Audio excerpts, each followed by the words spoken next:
양극화가 사라지고 베를린 장벽이 무너지면서 냉전이 종식된 후 신세계 질서가 공식적으로 수립된 지 30년이 지난 지금 나날과 사건을 통해 입증된 사실이다.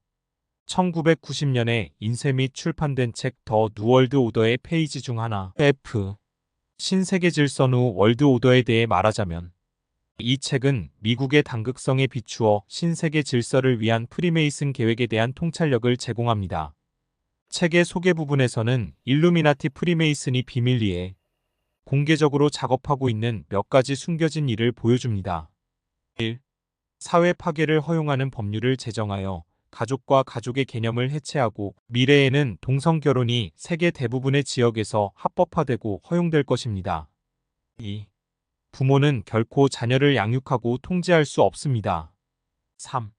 여성들은 일과 취업에 열중할 것이며 주부가 될 수 없게 될 것이며 이로 인해 가족을 부양하고 지도할 수 없게 될 것입니다. 4. 이혼은 매우 쉬울 것이고 결혼은 점차적으로 해소될 때까지 매우 어려울 것입니다.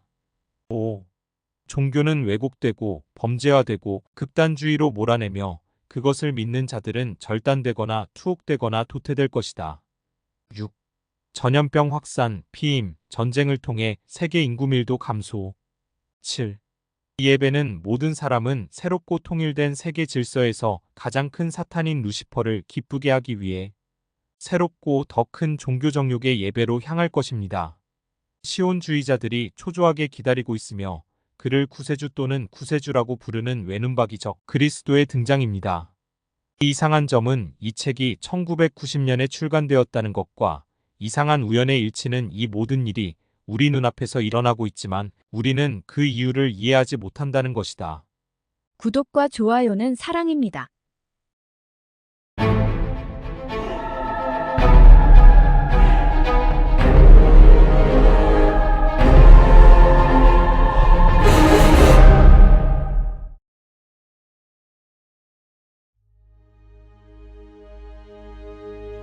아마 신세계 질서 하면 가장 유명한 것이 미화 1달러라고 해도 과언이 아닐 것이다.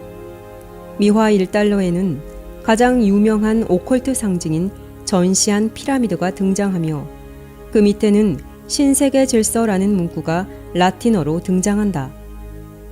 피라미드 바닥에 철자들이 나타내는 숫자들을 합하면 1776이다. 1776년은 미국 건국년이기도 하지만 비밀 조직 일루미나티의 탄생년이기도 하다. 전시한 피라미드 외에도 13개의 별, 13개의 열매, 13개의 화살, 올빼미 등등 수많은 오컬트 상징들이 미화 1달러 곳곳에 숨겨져 있다. 이 사실은 오늘날 많은 사람에게 너무나 유명한 사실이 되었지만 많은 경우 신세계 질서가 정확히 무엇인지 그리고 더 나아가서 우리에게 어떻게 다가오고 있는지에 대해서는 잘 알지 못하고 있다.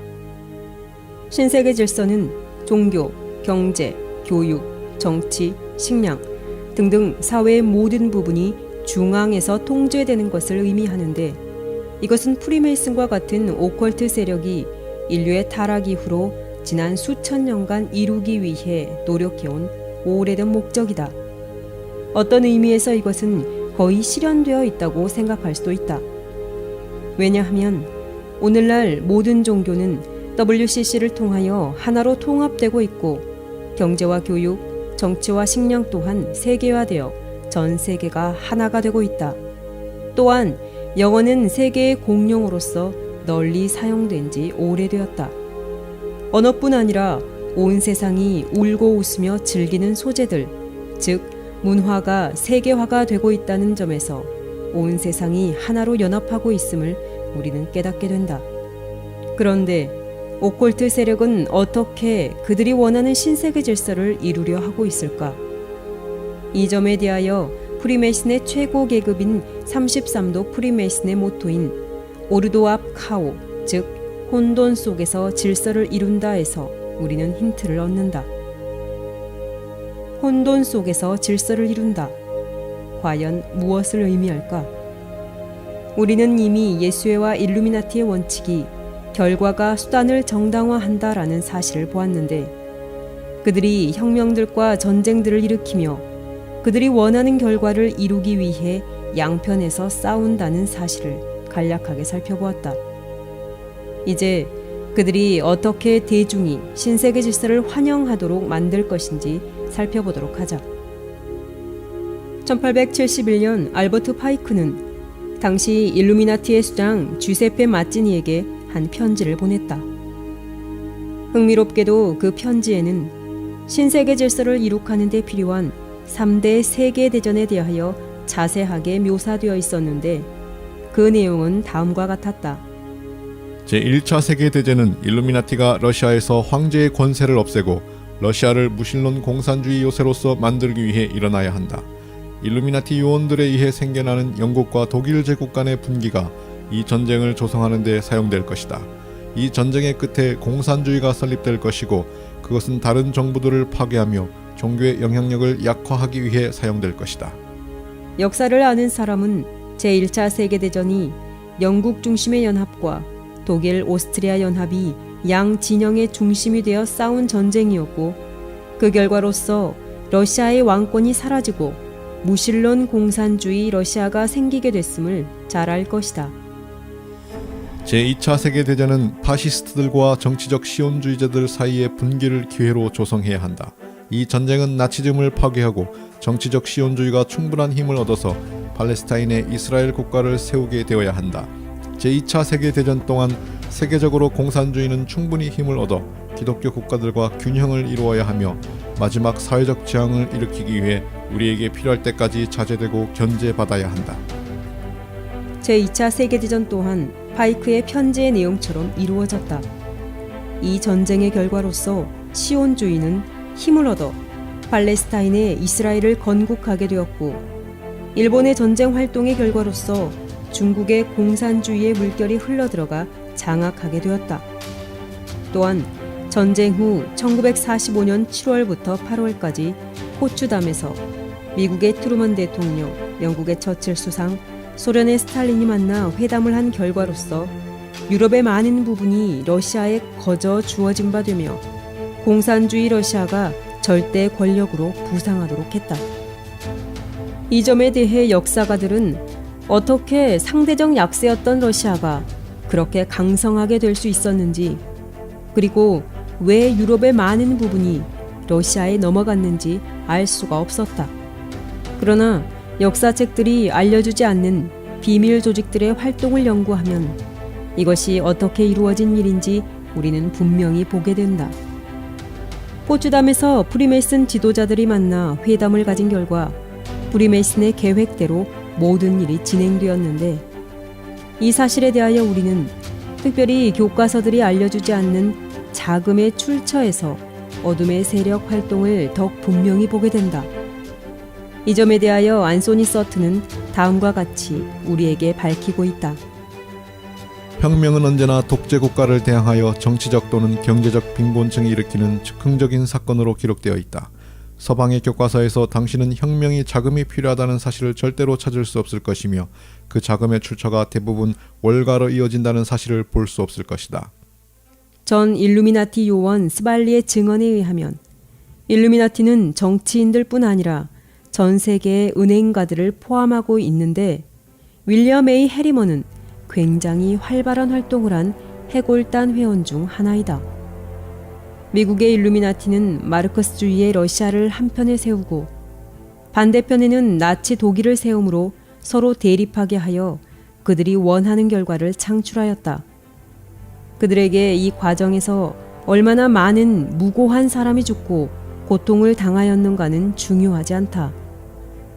그들에게는 그저 결과만 중요할 뿐인데 그들의 활동은 자금의 출처를 살펴보면 너무나 분명히 드러난다.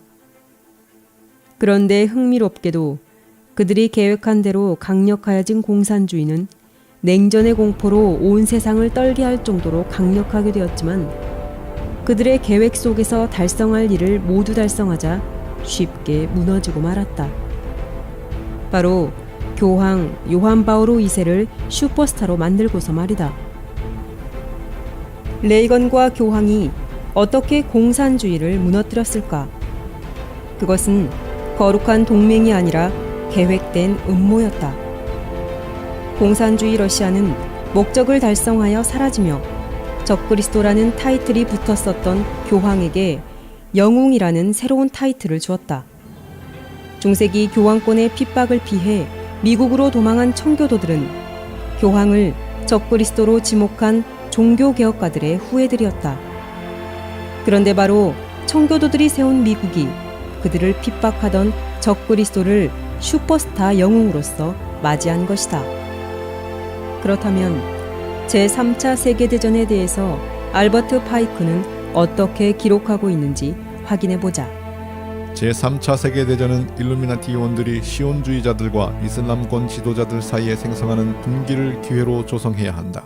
전쟁은 이슬람권과 정치적 시온주의가 서로를 파괴하는 형식이 되어야 한다. 그러는 동안 다른 국가들은 이 문제에 대해서 의견이 갈려서 완전히 물질적으로, 도덕적으로, 영적으로, 경제적으로 파탄되는 수준까지 싸워야 한다.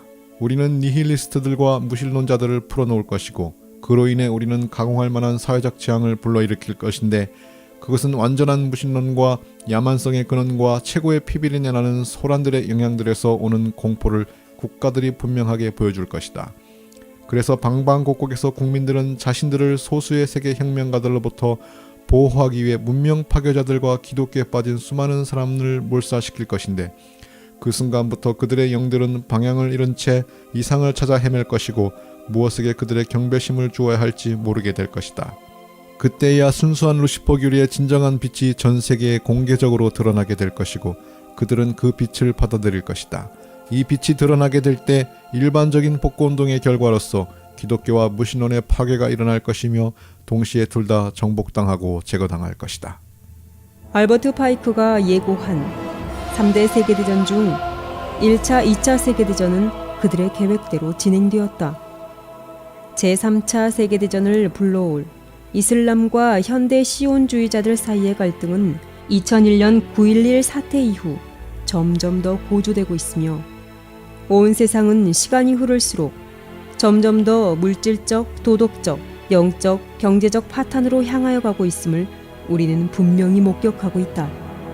또한 무신론자들이 빠르게 증가하고 있고 동시에 공개적으로 사탄을 지지하고 숭배하는 자들도 늘어가고 있다는 사실은 그들이 얼마나 제3차 세계대전과 신세계 질서의 계획을 이루기 위해 열심히 일하고 있는지 우리에게 깨닫게 한다.